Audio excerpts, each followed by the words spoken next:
Guarantee ಯೋಜನೆಗಳಿಂದ ಅಸಮಾನತೆ ಬರ್ತಾ ಇದೆ. ಅಸಮಾನತೆ ಹೆಂಗಣ? ಹೇಗೆ ಅಂತಂದ್ರೆ ಈ ಗ್ಯಾರಂಟಿ 5 ಯೋಜನೆಗಳು ಸ್ತ್ರೀಯರು ಮಾತ್ರ ಓಟ್ ಹಾಕೋರು, ಅವ್ರು ಮಾತ್ರ ಗಂಡಸರಿಲ್ಲ ಅಂತ ಅಂದ್ಬಿಟ್ಟು ಈ ಥರ ಅಸಮಾನತೆ ಬಂದಿದೆ.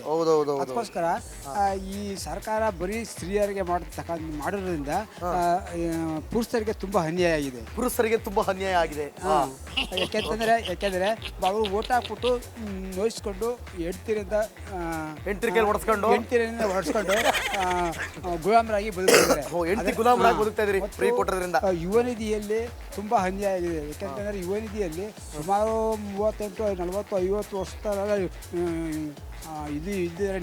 ವರ್ಷದ ನಿರುದ್ಯೋಗಿಗಳಿದ್ದಾರೆ.